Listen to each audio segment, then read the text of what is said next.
Hello, welcome back to this video 3 of Module 1 Control Engineering subject, and we will continue for studying the next topics of this Module 1. Requirements of an ideal control system. So for any control system there will be some requirements.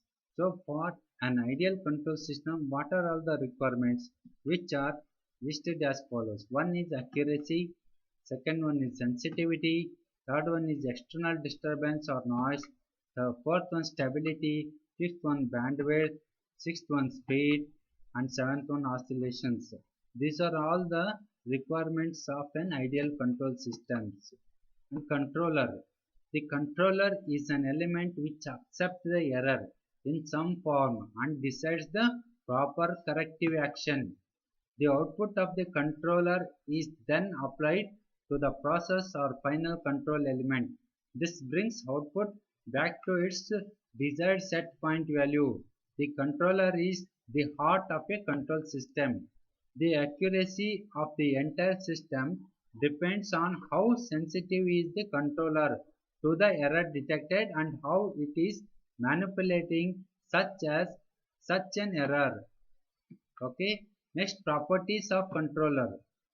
So what are all the properties of the controller which are shown in this schematic of this page? Okay, presentation. First one is error detector, and second one is controller output, process to be controlled, and controlled output sensing, feedback element, feedback signal. These are all properties of controlling system, basic controlling system. And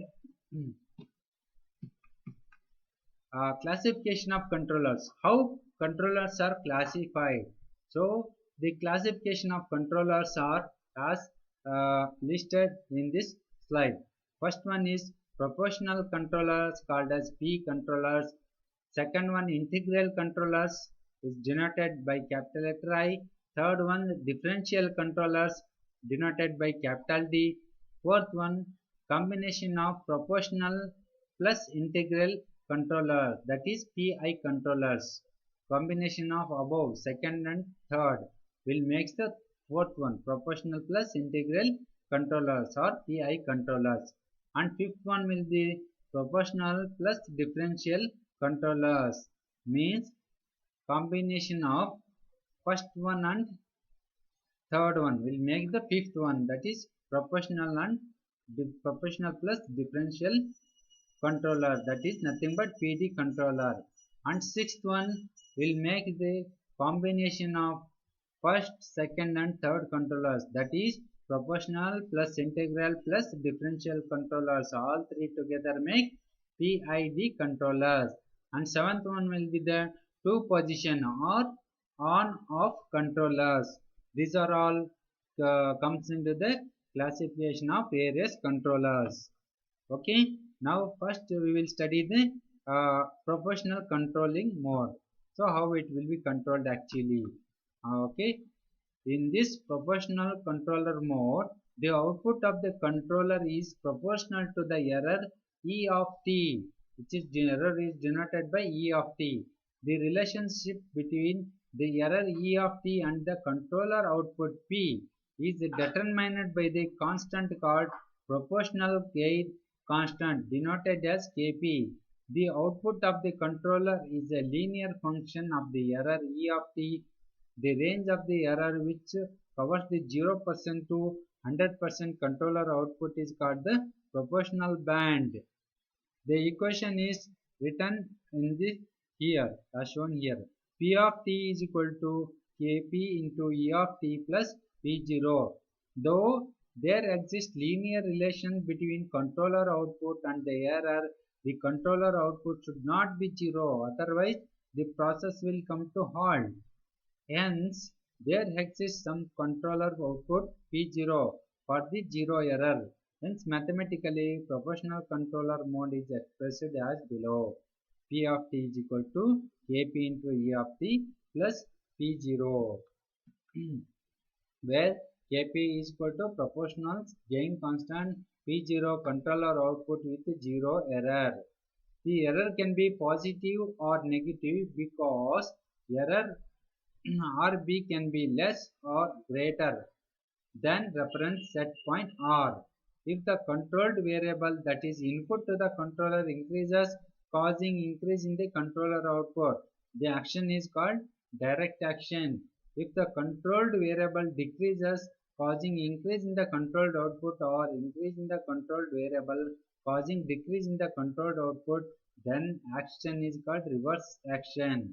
So if E of t is negative, then Kp E of t gets subtracted from P0, and if E of t is positive, then Kp E of t gets added to P0. This is reverse action. So these are all depends upon the signals got from the output. Characteristics of the proportional mode. So what are the characteristics of this proportional controller, which are as listed below? First one, when the error is 0, the controller output is constant equal to P0. If the error occurs, then for every 1% error, the correction of Kp percent is achieved. If error is positive, then Kp percentage correction gets added to P0, and if error is negative, Kp percentage correction gets subtracted from P0. The third one, the band of error exists for which the output of the controller is between 0% to 100% without saturation. Fourth one, the gain Kp and the error band Pb are inversely proportional to each other. Okay, and which will be shown in this following graph, which is called as offset. Offset. The major disadvantage of proportional controller mode is that it produces an offset error in the output. When the load changes, the output deviates from the set point. Such a deviation is called offset error or steady state error. The offset error depends on the reaction rate of the controller. Slow reaction rate produces small offset error, while fast reaction rate produces large offset error.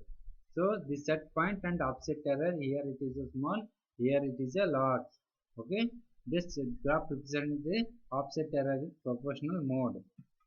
Okay, now applications. Okay, where all this proportional controller are applied. So first one is manual reset of operating point is possible. Okay, load changes are small. The dead time exists in the system is small. Okay, and this ends the session 3 of module 1. We will continue on the session 4 of module 1. Thank you.